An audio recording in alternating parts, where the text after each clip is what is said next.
नमस्कार, मैं सुनिधि। डीडी बिहार देख रहे आप सभी दर्शकों का स्वागत है आपके अपने कार्यक्रम उड़ान में। उड़ान एक ऐसा कार्यक्रम जहां हम बात करते हैं युवाओं से जुड़े मुद्दों पर, और आज हम एक बहुत ही खास विषय के साथ मौजूद हैं, role of youth in nation building. किसी भी राष्ट्र के लिए युवा उनकी धरोहर होती है, क्योंकि आने वाले समय में पूरे राष्ट्र की बात कह लें या फिर राष्ट्र के किसी भी क्षेत्र की बात कर लें, उन सभी की बागडोर युवाओं के हाथों में ही होती है। और राष्ट्र निर्माण में युवाओं का योगदान कितना महत्वपूर्ण है, उन सभी पे चर्चा करेंगे हम। और उस भूमिका में हमें किन चीज़ों का ध्यान रखना सबसे ज़्यादा ज़रूरी है, उन सभी पहलुओं पे बातचीत करने के लिए हमारे साथ एक बहुत ही खास मेहमान मौजूद हैं, प्रेम कुमार जी, जो नेहरू युवा समिति के सलाहकार हैं।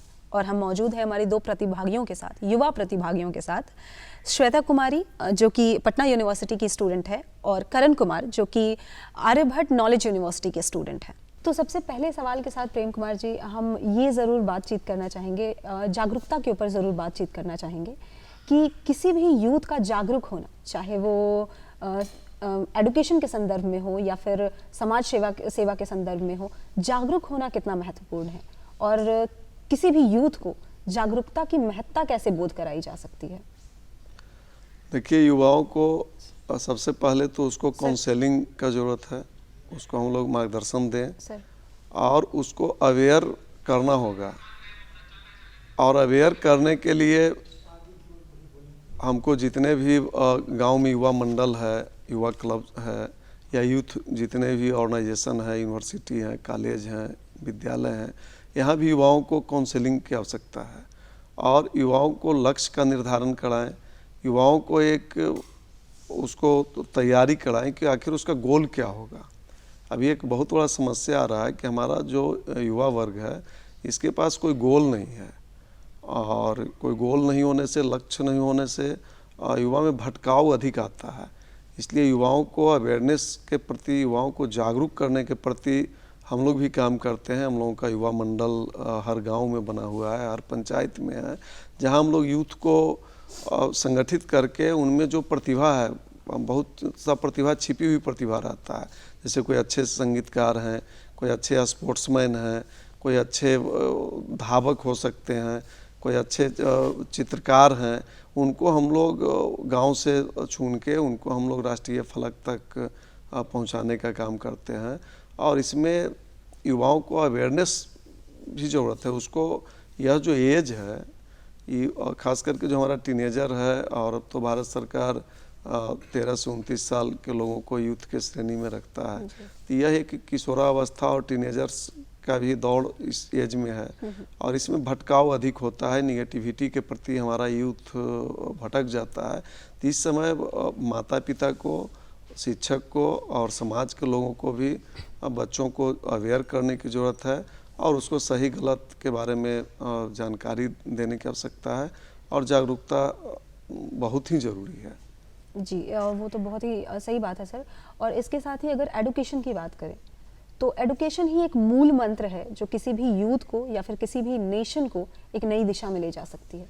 तो एडुकेशन का जो कॉन्सेप्ट है सर, उसको कैसे परिभाषित किया जा सकता है? देखिए, अभी जो दौर चल रहा है जी, अभी हमारे शिक्षा पद्धति से काम चलने वाला नहीं है जी। अब हम लोग को, खास करके प्रधानमंत्री जी को हम बधाई देना चाहते हैं कि प्रधानमंत्री जी ने जो नई शिक्षा नीति लाया है, इस नई शिक्षा नीति में बच्चे अब व्यवहारिक शिक्षा लेंगे। बच्चे अब सिर्फ क्लासरूम में नहीं पढ़ेंगे, बच्चे खेत में जाएंगे, बच्चे अब खलिहान में जाएंगे, बच्चे नदी किनारे जाएंगे, बच्चे पहाड़ पर जाएंगे, और उनको व्यवहारिक ज्ञान भी कराने की ज़रूरत है। हम सिर्फ यह नहीं चाहते हैं, यह जो मैकाले का शिक्षा पद्धति था, ये सिर्फ कागज़ का बच्चा बनाने से भारत कभी सशक्त नहीं होगा। इसलिए प्रधानमंत्री जी ने जो नया शिक्षा नीति लाया है, यह बहुत ही मील का पत्थर साबित होगा, और शिक्षा को रोजगार से जोड़ने की आवश्यकता है। हम व्यावसायिक शिक्षा के प्रति भी युवाओं को प्रेरित करें, उनको जोड़ें, और इस ओर भी बढ़ाने की आवश्यकता है। इसी के साथ चलते हैं हम हमारे प्रतिभागियों के साथ। तो श्वेता कुमारी, बहुत बहुत स्वागत है आपका हमारे कार्यक्रम में। और आप स्टूडेंट हैं पटना यूनिवर्सिटी की, मास्टर्स कर रही हैं। कौन से सब्जेक्ट से कर रही हैं आप? लाइब्रेरी एंड इंफॉर्मेशन साइंस से मास्टर्स कर रही हूँ। ओके। और अभी जैसा कि हम देख रहे हैं कि हम सभी के हाथ में फ़ोन होते हैं, मोबाइल है, इंटरनेट है, तो इंटरनेट का अपना अपना यूज़ है सबके लिए। तो आप इंटरनेट को किस दिशा में यूज़ करती हैं एडुकेशन के पर्पस के लिए? मैम, एजुकेशन के पर्पस से जो इंटरनेट है वो मेरे लिए काफ़ी यूजफुल है, ताकि क्योंकि बहुत सारे ऐसे चैनल्स हैं जिसको मैंने सब्सक्राइब किया है और अपनी नॉलेज को गेन कर रही हूँ, और बहुत सारे ऐसे चैनल्स हैं जिसकी मदद से मैं कॉम्पिटिटिव एग्ज़ाम की भी तैयारी कर रही हूँ। इसलिए मेरे लिए तो काफ़ी यूजफुल है ये इंटरनेट एडुकेशन के लिए। हाँ जी, धन्यवाद। और करण कुमार जी, बहुत बहुत स्वागत है आपका हमारे कार्यक्रम में। और जैसा कि श्वेता जी ने कहा कि इंटरनेट बहुत ही यूज़फुल है एडुकेशन के लिए, तो एक दौर था जब हम ऑफलाइन क्लासेस करते थे, क्लास में बैठ के सारे बच्चे पढ़ रहे हैं, वहाँ पे इंटरनेट का कोई इंट्रोडक्शन वहाँ पे नहीं हुआ था। और अभी है कि बच्चे घर बैठे ऑनलाइन इंटरनेट पे पढ़ाई कर लेते हैं। आप भी करते होंगे शायद। जी बिल्कुल। तो आप मुझे कोई ऐसी बात बता सकते हैं कि ऑनलाइन जो पढ़ाई होती है उसमें कोई खामियां जिनको सुधार करने की ज़रूरत है, कोई चीज़ जो बच्चों को डिस्ट्रैक्ट करती हो? ये ऑब्वियस सी बात है, ये अच्छी बात है कि घर बैठे अगर कोई बच्चे नहीं जा पा रहे हैं तो घर बैठे वो पढ़ सकते हैं, वो नॉलेज गेन कर सकते हैं। लेकिन आपको ऐसा लगता है कि कोई प्रॉब्लम है जिसको सॉल्व करने की ज़रूरत है, कोई चीज़ है जो बच्चों को डिस्ट्रैक्ट कर रही है?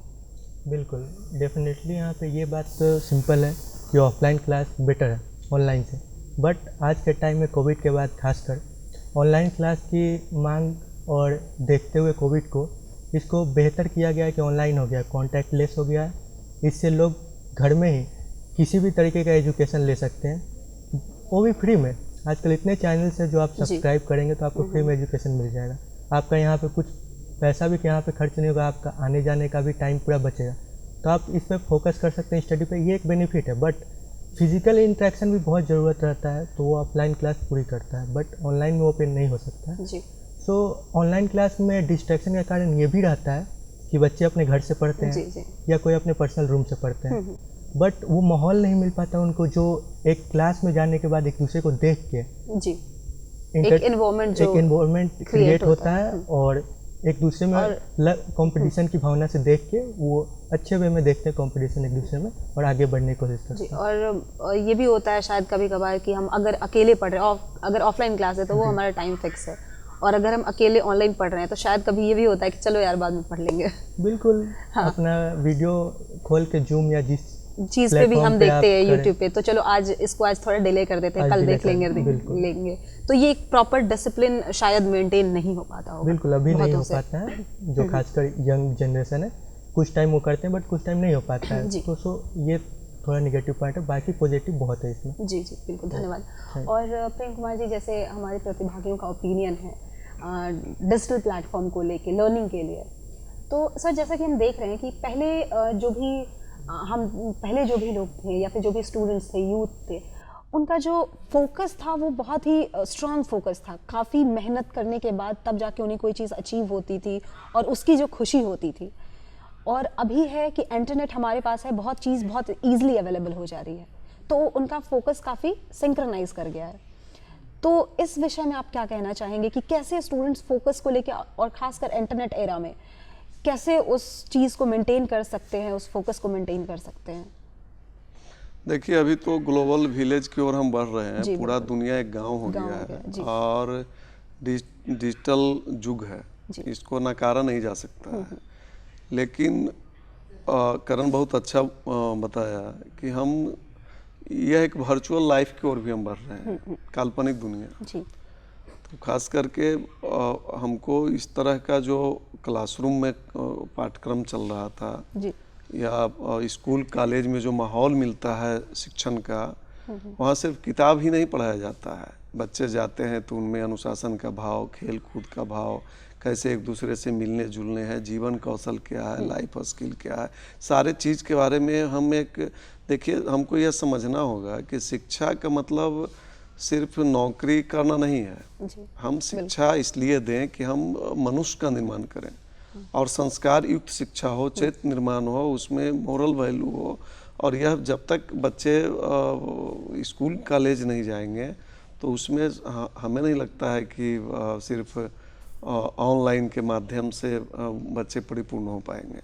और फिजिकल एक्टिविटी भी कम रहा है जी। आज तो बड़ा आश्चर्य है, हम तो बराबर कई स्कूल कॉलेज में जाते हैं, अगर आप किसी स्कूल में जाइए और प्रेयर में उनको थोड़ा सा खड़ा रखिए, बच्चे गिरने लगते हैं, बच्चे बेहोश हो रहे हैं, उनका फिजिकल अभी नौजवान युवाओं में हार्ट अटैक आ रहा है। आखिर फिजिकल उनका क्या स्थिति हो रहा है? इसका भी कारण है कि हमारा अधिकांश जो समय है ये हमारा कहीं ना कहीं सोशल मीडिया और इस तरह का काम में लग रहा है और फिजिकल एक्टिविटी बहुत ही कमते जा रहा है। यह शुभ संकेत नहीं है। जी बिल्कुल बिल्कुल। सर जैसा कि आपने बताया कि एडुकेशन और अवेयरनेस तो काफ़ी महत्वपूर्ण पॉइंट है एक किसी भी युवा के लिए, लेकिन सर साथ में ही आपने जैसे बोला मोरल वैल्यूज़, तो ऑब्वियस सी बात है मोरल वैल्यूज़ और एथिकल वैल्यूज़ जो हैं किसी भी यूथ के लिए, क्योंकि यूथ ही आगे चल के नेशन को एक नया रूप देने वाले हैं, तो कैसे ये मोरल और एथिकल वैल्यूज़ उन्हें कैसे एहसास दिलाया जा सकता है कि कैसे वो उस मोरल और एथिकल वैल्यूज़ को मेंटेन करके रख सकते हैं उसको? और देखिए, अगर हम थोड़ा सा अतीत को झांकें जी तो चाहे स्वामी विवेकानंद जी हो, युवावस्था में ही शिकागो गए, जी और हम अगर श्री राम का भी बात करें जी। तो युवावस्था में बक्सर आए और तारका वध किए, कृष्ण गोवर्धन उठाए। महात्मा गांधी जी जब साउथ अफ्रीका गए थे युवा थे। कोई भी परिवर्तन युवा ही कर सकता है जी और युवाओं में जब तक उसका नैतिकता नहीं होगा, उसको हम संस्कारवान नहीं बनाएंगे, चरित्रवान नहीं बनाएंगे, तो हम कमज़ोर युवा के सहारे कुछ नहीं कर सकते। इसलिए यूथ को स्वामी विवेकानंद के बताए मार्ग पर चलना होगा और युवाओं को निश्चित रूप से अपना आदर्श, आपका आइकॉन कौन है, इस पर विचार करने की ज़रूरत है। और विवेकानंद कहा करते थे कि अगर हमको 100 युवा मिल जाए तो हम पूरा दुनिया के कायाकल्प कर सकते हैं। तो यह एक अपने आप में बहुत बड़ी बात है कि युवाओं को शिक्षा में भी, हम तो डॉक्टर, इंजीनियर, IAS, IPS, जज, कलेक्टर बना रहे हैं, लेकिन कहीं ना कहीं हम इंसान बनाने में, मनुष्य बनाने में हमसे चूक होते जा रहा है। इसलिए शिक्षण संस्थान को भी यह सोचना होगा और कि हम नैतिक शिक्षा पर अधिक से अधिक बल दें। इसके साथ ही जैसा कि अभी हम देख रहे हैं कि यूथ में एक मास यूथ जो है उसमें एनर्जी बहुत ज़्यादा है और यही रीज़न है कि हम में यूथ पे इतना ज़्यादा भरोसा है कि एक आने वाले समय में कायाकल्प यूथ ही कर सकते हैं। बट कहीं ना कहीं वो पेशेंस लेवल जो यूथ का है वो बहुत ही वीक होते जा रहा है, पेशेंस लेवल। तो इस पेशेंस लेवल को कैसे मेंटेन किया जा सकता है? देखिए, युवा हमारा जो है इसको दिशा निर्देश नहीं मिलता, मार्गदर्शन का अभाव है, इसको प्रॉपर काउंसलिंग नहीं हो रहा है, गाइडेंस नहीं है, उसमें ये भटक जाता है। जी। और शॉर्टकट अपनाने के चलते कभी कभी अराजक तत्व और गलत व्यसन के चक्कर, नशा के गिरफ्त में आकर अपना पूरा जीवन को बर्बाद कर लेता है। इसलिए खास करके जो यूथ हैं इनके प्रति परिवार के लोग भी कॉन्शियस रहें, माता पिता भी उनसे बात करें। कई बार युवा पर हम अपना भावना उसको पर चाहते हैं कि हम थोपें। अब उसको मन है स्पोर्ट्समैन बनना, उसको मन है सिंगर बनना, उसको मन है दूसरे सेक्टर में जाना, और हम उसको हम प्रेशराइज करते हैं कि तुम फलाने काम को करो, इधर जाओ। तो उस समय भी युवा रिवोल्ट कर जाता है, और युवा जब रिवोल्ट करता है तो उस समय भी वो गलत डायरेक्शन में चला जाता है। इसलिए हमको युवाओं का भी भावना को समझने की ज़रूरत है और उनसे खुलकर बात करना होगा, एक दोस्ताना व्यवहार उनके साथ रखना होगा। और इसके साथ ही हम चलते हैं हमारी प्रतिभागियों के पास, और इतने डिस्कशंस के साथ आपके मन में भी बहुत सारे प्रश्न आ रहे होंगे। तो श्वेता जी, क्या लगता है, आप सर से क्या पूछना चाहेंगी? सर, जैसे आज हम चर्चा कर रहे हैं कि राष्ट्र के भूमिका में युवाओं का क्या योगदान होना चाहिए, तो आज के युवा को कैसे ये समझाया जाए कि वो अपना सारा समय सोशल मीडिया में दे रहे हैं, उन्हें कैसे वहाँ से निकाला जाए ताकि वो अपनी रिस्पॉन्सिबिलिटी समझ सकें और अपनी भूमिका राष्ट्र के प्रति, मतलब कर्तव्य का निर्वहन कर सकें? देखिए, सबसे पहले तो हमको यह समझना होगा कि आखिर राष्ट्र क्या है। राष्ट्र का मतलब है कि आप जो काम कर रहे हैं, आप अगर ऑनेस्टी से कर रहे हैं, ईमानदारी से कर रहे हैं, तो आपका भूमिका राष्ट्र निर्माण में है। जी। और हमारा जो यूथ है ये वर्चुअल लाइफ की ओर बढ़ रहा है। आपका कहना सही है कि अब तो कोई पोस्ट करता है सोशल मीडिया पर, उसको लाइक कम मिला, तो उसके लिए वो डिप्रेशन में जा रहा है, उसके लिए वो निराश हो रहा है कि हमारा फ्रेंड मेरा व्यूज कम है, फोटो को लाइक नहीं किया, हमको इग्नोर कर रहा है। तो इस सबसे डिप्रेशन की ओर लोग बढ़ रहे हैं। देखिए, इसमें ज़्यादा इन्वॉल्व होने की ज़रूरत नहीं है, और आप प्रैक्टिकल बनिए। आप इस काल्पनिक दुनिया से बाहर निकलिए और देश के बेहतरी के लिए काम कीजिए। अगर आप एक पौधा भी लगाते हैं तो वह भी राष्ट्र निर्माण के काम आएगा। अगर कहीं नल खुला हुआ है, उस नल के टोंटी को आप बंद कर देते हैं, तो यह भी राष्ट्र निर्माण का काम है। आप जहां हैं, जिस लेवल पर हैं, जिस स्तर पर हैं, अगर बेहतर कर रहे हैं, तो यह राष्ट्र निर्माण के लिए ही उसको काम को माना जाएगा।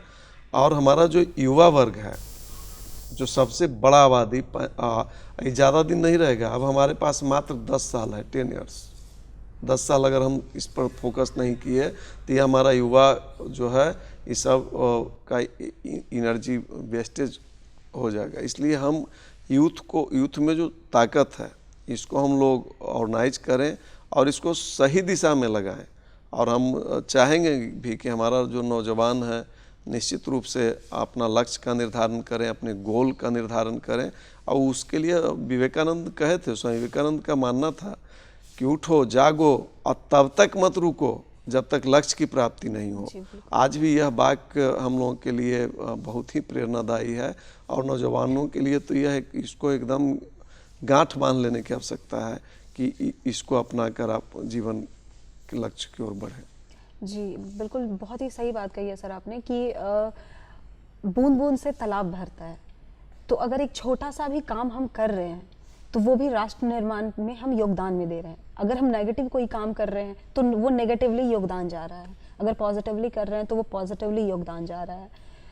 और अगर समाज सेवा की बात ना करें, किसी भी अदर चीज़ों की बात ना करें, और अगर कोई युवा जो है वो खुद पे सिर्फ ध्यान दे, सेल्फ इम्प्रूवमेंट पे सिर्फ ध्यान दे, खुद को अगर निखारे, तो वो उस खुद को निखारने में भी, सेल्फ इम्प्रूवमेंट में भी वो एक राष्ट्र निर्माण के लिए ही योगदान दे रहा है।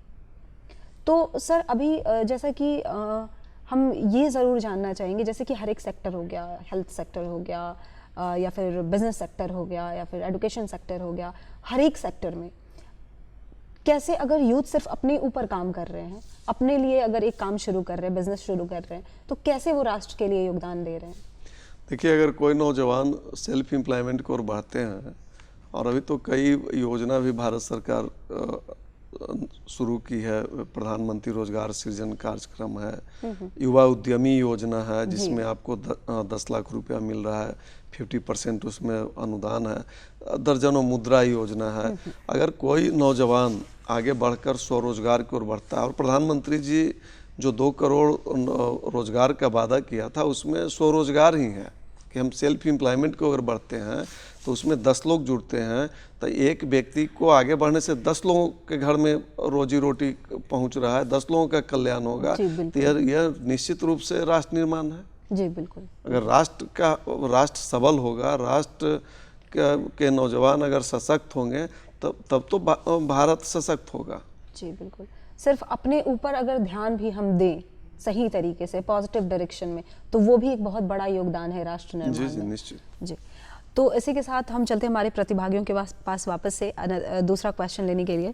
तो करण कुमार सर से आप क्या पूछना चाहते हैं, आपका क्या सवाल है सर के लिए? सर, जो आपने प्रैक्टिकली बात की मुझे बहुत पसंद आया। इसमें मैं सर ये एज अ यूथ मैंने बचपन से देखा है कि यूथ नाम सुनने से सिर्फ लोगों के भावना या मन में विचार उनका ये आता है कि कोई पुरुष की, कोई लड़के की बात चल रही है, बट उनमें ये कभी नहीं आता है कोई महिला या कोई लड़की की बात चल रही है, खासकर यूथ टर्म सुनने से। तो आप सर इस पर क्या अपना पॉइंट ऑफ व्यू रखते हैं कि सर लोगों की मानसिकता को चेंज कैसे कर सकते हैं कि यूथ का मतलब दोनों होता है, बोथ, ना कि सिर्फ लड़का और ना ही लड़की? देखिए, भारत में तो आदिकाल से हम लक्ष्मी, सरस्वती, काली, दुर्गा, दर्जनों नाम है गौरी। जी बिल्कुल बिल्कुल। और यह तो माता सीता का जन्म स्थान है जहाँ बिहार हम लोगों का।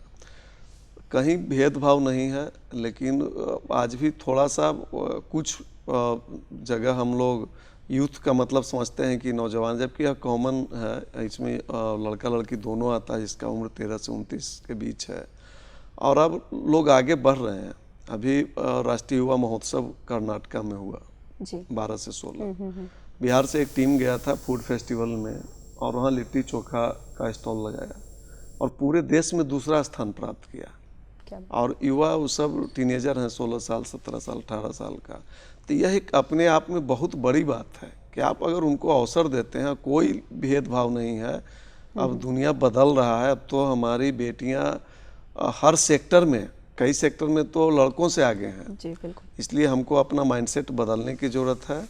और भारत निश्चित रूप से जो हमारा युवा शक्ति है, देश का शान है नौजवान, इसको हम प्रेरित करें, इसको प्रोत्साहित करें, तो भारत पूरे विश्व में अग्रणी होगा। अगर बात करें हम राष्ट्र की, तो हम सभी ये जानते हैं that India is a country of diversity, और ये भारत की अपने आप में ही एक विशेषता है।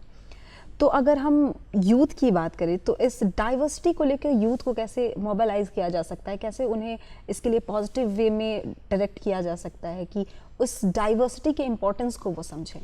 देखिए, इसके लिए भी देश के कई राज्यों में लगातार राष्ट्रीय एकता शिविर का आयोजन होता है जी। और जहां हम लोग बच्चे जाते हैं, पूरे देश के बच्चे एक छत के नीचे रहते हैं और एक दूसरे के खान पान, रहन सहन, उनका संस्कृति, सभ्यता, उनका लोक कला, सारे चीज़ को देखते हैं।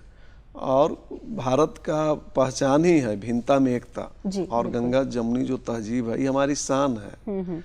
और यहाँ तो कई धर्म हैं, जैन, पारसी, बौद्ध, भाई, हिंदू, मुस्लिम, सिख, ईसाई, कई पंथ है। लेकिन फिर भी भारत के लोग आपस में इतने प्रेम भाव से रहते हैं, मिलजुल कर रहते हैं। और युवाओं में, अब तो युवाओं में क्रेज भी बढ़ा है कि हमारा जो नौजवान है यह सकारात्मक दिशा में कई काम कर रहे हैं। उसको हम लोग को आगे प्रोत्साहित करने की ज़रूरत है। और नेशनल इंटीग्रिटी के लिए, राष्ट्रीय एकता के लिए, राष्ट्रीय एकता अखंडता को अक्षुण्ण बनाए रखने के लिए नौजवान हमारा लगातार प्रयास कर रहे हैं और इनको आगे बढ़ाने की ज़रूरत है। अगर गवर्नमेंट से रिलेटेड यूथ्स के रिलेशन की बात करें, तो यूथ जो है फंडामेंटल राइट्स को बहुत अच्छी तरह से जानते हैं कि हमारा फंडामेंटल राइट्स क्या है। But at the same time अगर फंडामेंटल राइट्स में कुछ त्रुटियां होती है या फिर कुछ नहीं होता है, तो वो उसको पॉइंट आउट करते हैं, जो कि अच्छी बात है। वो पॉइंट आउट करते हैं कि ये हमारा फंडामेंटल राइट है और वो होना चाहिए। But at the same time उनकी जो खुद की ड्यूटीज़ है, फंडामेंटल ड्यूटीज़ जिसे हम कहते हैं, उसका बोध होना कितना ज़रूरी है?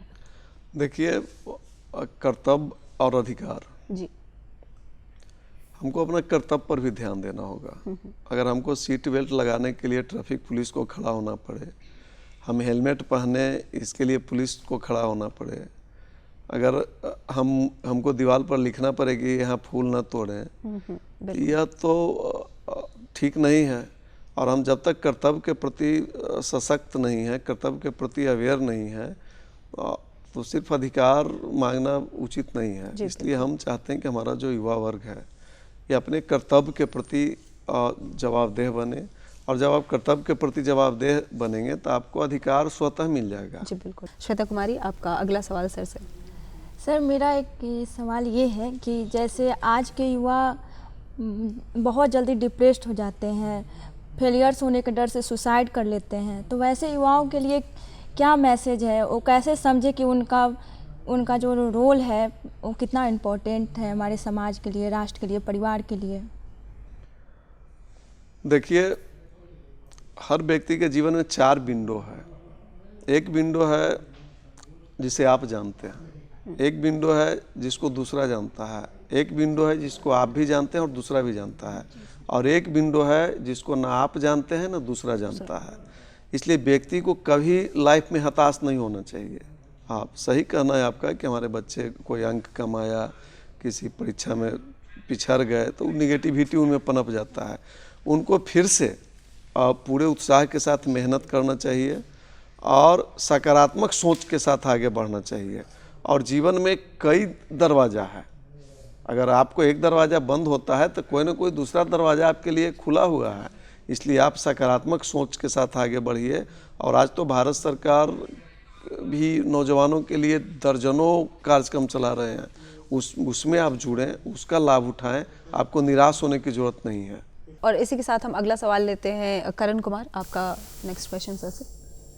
सर कुछ देर पहले आपने बताया कि काउंसलिंग का ज़रूरत है आज के युवाओं को, बट सर आज के सोशल मीडिया के टाइम में युवा सोशल मीडिया पर जाके उन्हें खुद ही पता नहीं चलता, वो कंफ्यूज रहते हैं कि कौन सा बात उनके लिए सही है, कौन सा गाइड कौन सा पर्सन को सही कर रहा है और कौन सा गलत। तो इसको कैसे वो क्लियरिफाई करके खुद को एक सही डायरेक्शन की ओर कार्यरत कर सकते हैं? देखिए, हम युवाओं पर सारा दोष नहीं मारना चाहते हैं, कारण कि मैं भी कुछ समय पहले युवा था जी। और आज यूथ ऑर्गेनाइजेशन चलाते हैं। हजारों लाखों युवा हमसे जुड़े हुए हैं। युवाओं में को सही मार्गदर्शन देने की जरूरत है। युवा किसको फॉलो करता है? जी। युवा अपने से सीनियर, अपने पेरेंट्स, अपने टीचर्स, अपने उस समाज को फॉलो करता है। बिल्कुल। इसलिए सिर्फ हम युवाओं को इसके लिए दोष मढ़ दें कि युवा दिग्भ्रमित हो गया, युवा दिशाहीन है, युवा काम नहीं करता है, युवा बड़ों का सम्मान नहीं करता है, यह नहीं चलेगा। इसके लिए पेरेंट्स को भी अवेयर होना होगा, उनको भी अपने बिहेवियर में चेंज लाना होगा और सारे जितने भी खास करके सीनियर हैं उनको ज़्यादा सकारात्मक होना होगा और युवाओं को मोटिवेट करना होगा, उनको सही गलत के बारे में बताना होगा कि आपके लिए राइट क्या है, आपके लिए लॉन्ग लाइफ क्या होगा, यह उनको बोध कराने की ज़रूरत है। तो सर फिजिकल एक्टिविटीज़ के साथ फिजिकल हेल्थ के साथ मेंटल हेल्थ भी इक्वली इम्पोर्टेंट है। और देखिए, बहुत अच्छा सवाल आपने उठाया और इस बात को स्वामी विवेकानंद जी बराबर दोहराए हैं। उनका तो यहाँ तक मानना था जी। कि हम फुटबॉल खेलकर स्वर्ग के अधिक समीप पहुँचेंगे।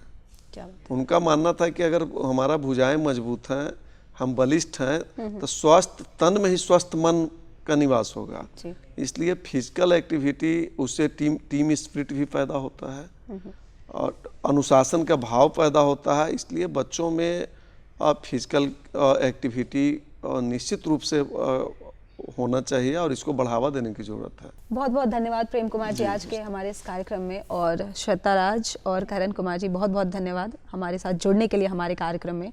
और इसी के साथ मिलते हैं उड़ान के अगले अध्याय में एक नई विषय पे चर्चा करने। तब तक के लिए हंसते रहिए, मुस्कुराते रहिए और देखते रहिए DT बिहार। धन्यवाद।